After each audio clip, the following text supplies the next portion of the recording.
I'm Mark Ryan, this is Super Review, and this is the Dunu Mirai. This is an IEM that I am excited about for a couple of reasons, okay?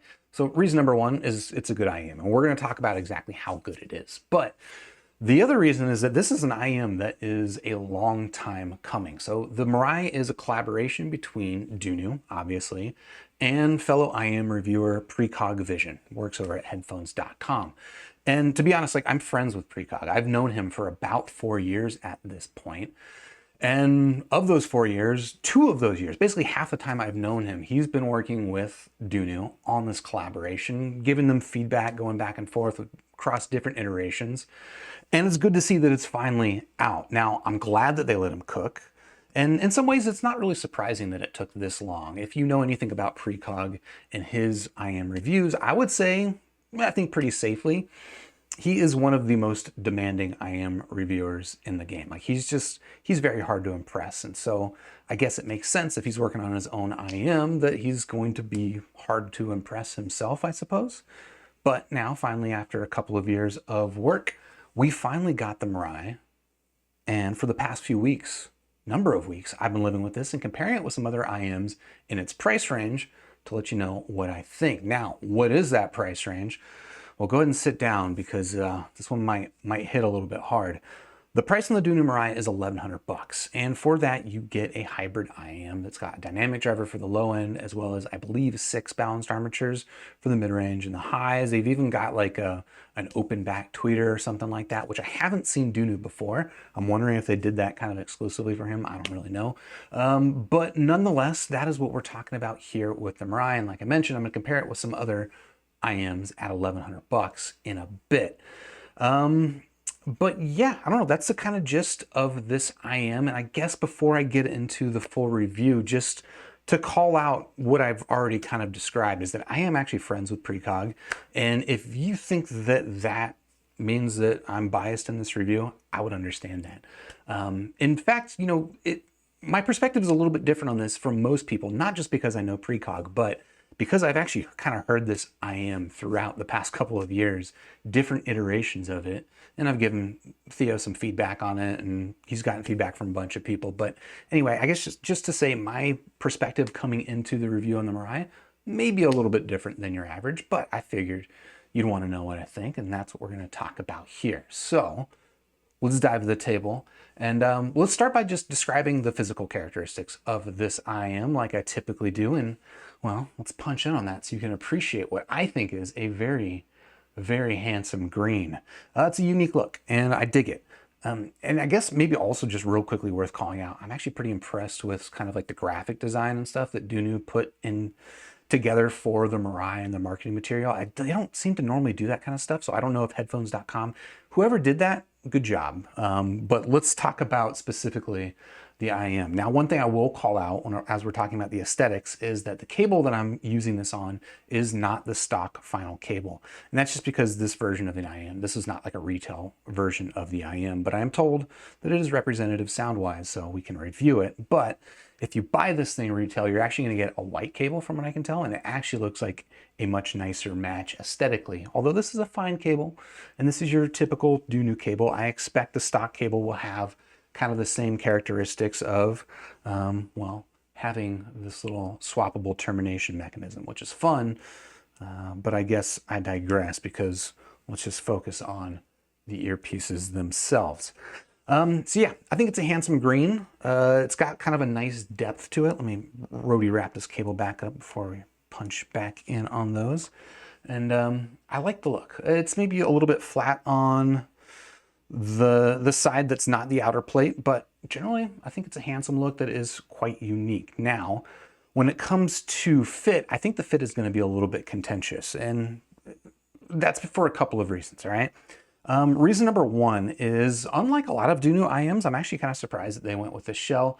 This isn't especially like overly molded for your ear. Something like the Dunu SA6 is very, very well molded for my ear and for a lot of ears. But here with the Mirai, it's got kind of like a more universal, I mean, obviously the SA6 is a universal IEM and it fits most people really well.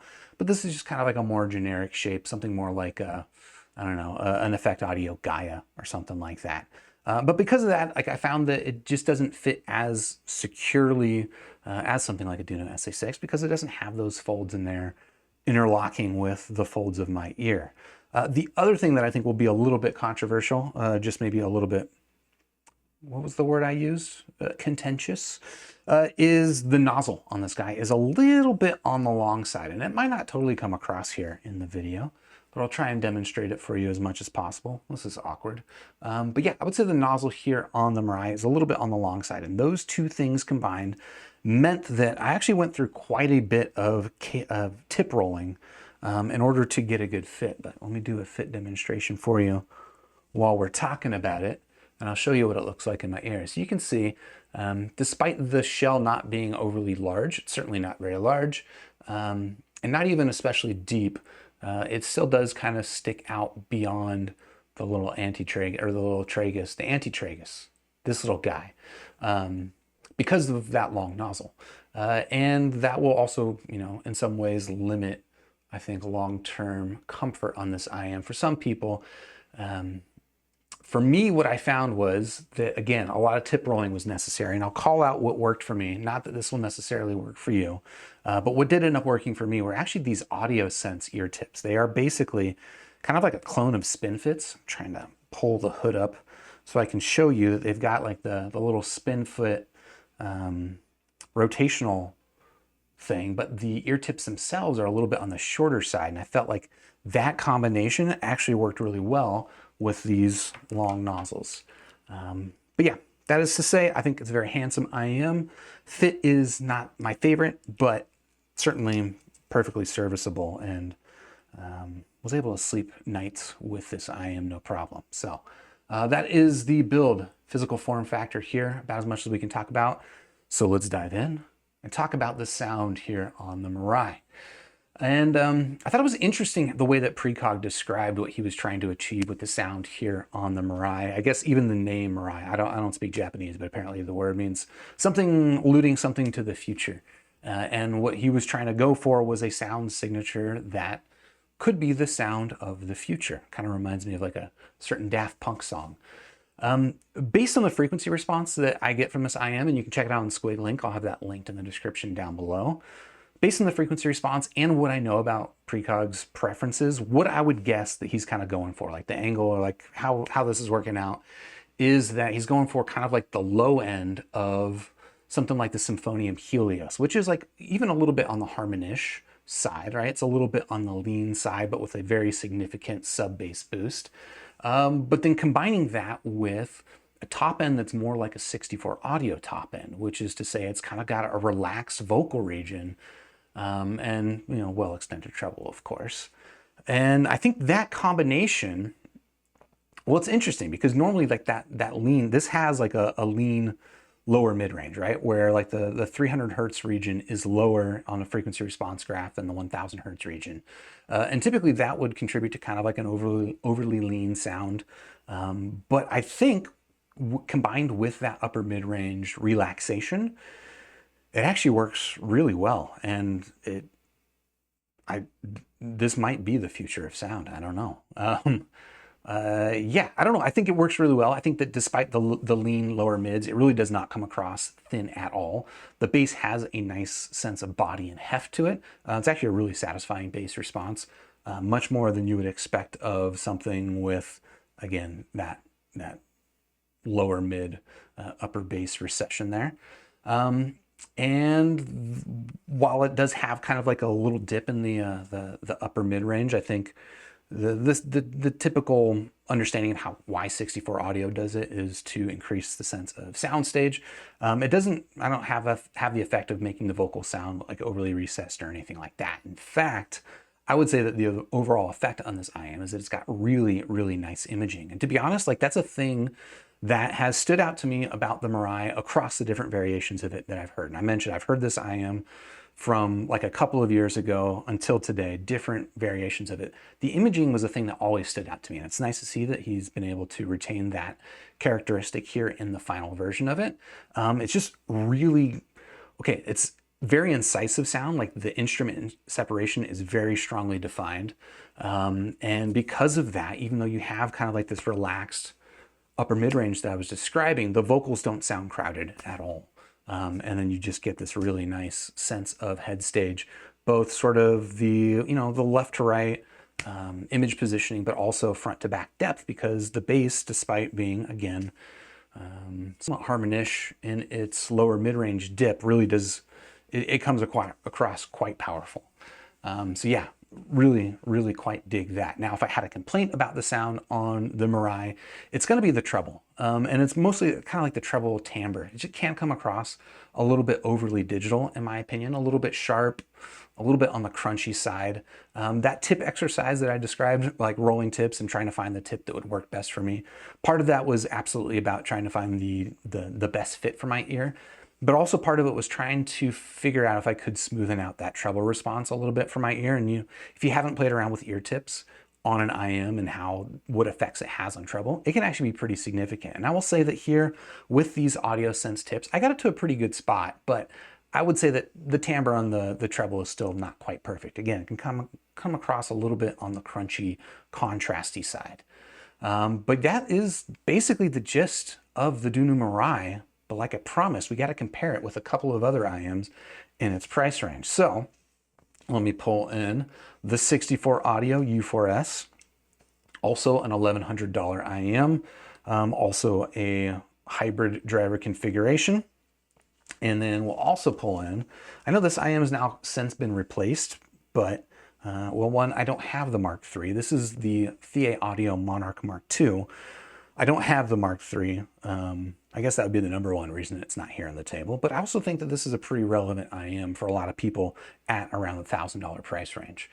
So let's talk about how all these IEMs compare. And let's start with the head-to-head here with the 64 Audio versus the Mirai. Now, the first differences that are going to stand out, I think, are going to be the tonal balance differences. Just like overall, the U4S is the warmer, more laid back, kind of thicker and dense sound, versus the Mirai, which is still on the laid back side. It is still on kind of like the warm upper mid-range side, but it doesn't come across nearly as thick and dense as a 64 Audio. Now, that has plus sides or downsides depending on which you're over-index or which you prefer. But here, basically the big difference is, I would just say, is that the U4S comes across a much smoother sound overall, while the Mirai comes across as the much stronger, like the much more incisive sounding IEM, where again, those separations between instruments, the positioning and stuff like that is all really quite standout on the Mirai, whereas here on the 64 Audio, the U4S, I found all those characteristics to be a little bit on the blurred side and a little bit, I guess, confused is a way to say it. It's kind of like this, again, this soft, relaxing sound. And that's actually why I like this IEM. So while those might sound like strictly negative words, I don't really mean them that way. This has been one of the IEMs I've spent the most time with over the past year. But if you're comparing it to the Mirai, those are kind of the differences that are going to stand out. This is going to be, again, the sharper sound, more imaging or stronger imaging. And I think also the bass is just a lot tighter here on the Mirai, whereas the 64 Audio U4S, the sound is just kind of warmer, denser, a little bit softer, but maybe more enveloping. Both pretty good, just for very different reasons. All right, so that is the U4S. Let's pull in the Monarch Mark II and talk about this comparison. This one's a little bit different, okay? Where the U4S I would describe as the warmer, more laid back sound versus the Mirai. The Monarch is the opposite. It is the more forward, kind of brighter sound signature. Just more forward in the mid-range, certainly brighter overall, and honestly generally closer to my personal target preference. It's just more vocal focused, more mid-range focused versus the Mirai, which is a little bit more, I guess maybe balanced in its tune. Yeah, so just overall though, I would say that the Monarch comes across much thinner, significantly thinner, which is interesting because if you look at the bass on the frequency response graph, they don't really graph that way. Like the Monarch graphs like it's got even more mid bass than the Mirai, but in listening impression, I don't think that comes across at all. Yeah, it's actually pretty interesting. I think the Mirai's bass is just way stronger. I think that the top end on the Monarch is a big standout. In that it is just overall smoother, than the Mirai. I think the imaging here on the Monarch is comparable to the imaging that we have here on the Mirai, but it does it with just a smoother presentation that doesn't have any of that kind of artificial digitalness that I do get here on the Mirai a little bit. Honestly, like the top end here on the Monarch is just about faultless. It's really, really stinking good. It contributes to a overall very high resolution sound that the Mirai is like fine in resolution, but compared to the sound that you get here on the Monarch, I think that it is a step ahead in that regard. It really is just kind of in the body and the weight of the sound where I think the Mirai is definitely a step ahead. And there's also the fact that the Monarch just really doesn't fit my ear. I've had this thing for now a couple of years. I barely listen to it. Even though I just had a lot of really good things to say about it, I barely listen to it because it doesn't really fit in my ear. It's a good sounding IM, a very good sounding IM. A little lean in the bass, surprisingly. And it doesn't fit my ear. And maybe that has something to do with the fact that it sounds a little lean in my ear. But that will do it for the comparisons. There was one other IM that I can compare with a Mirai, but I'm going to hold off and we're going to do that later. And that is Dunu's new Glacier IM, which is another kind of flagship IM that they've got coming out at the same time. It's interesting that they timed them that way, but I'll save that for my Dunu Glacier review, which should be coming soon. But yeah, I think that's going to do it for my review. Let me check my notes, make sure I didn't miss anything, but I don't think I did. It's time for the conclusion here on, wait, hold on. There we go. My conclusion here on the Dunu Mirai. Overall, like out of 5 stars, let's just say up front, I'm going to give the Dunu Mirai a very solid 4 stars. I think it's a lot of fun IM that I think trades blows with other IMs in its price range. Is it perfect? No, I don't think it is. I think the treble could use a little bit of work still, but you know, compared to some of the other IMs, they've all got their own trade-offs. Maybe more to the point, is this the future of sound? Is this the future sound signature? To be honest, I could see something like this being done more often, especially now that Precog has come out and done it this way. Again, kind of like combining that Harmonish sort of take on the low end, but with a much more relaxed top end. I could see that being something. And if you want to be one of the first people to check it out, I guess you can check out the Dunu Mirai, which I've got linked in the description down below. And while you're down there, if you like this video, please do hit the like button, subscribe to the channel, ding the YouTube bell, and I'll catch you on the next super review. Cheers.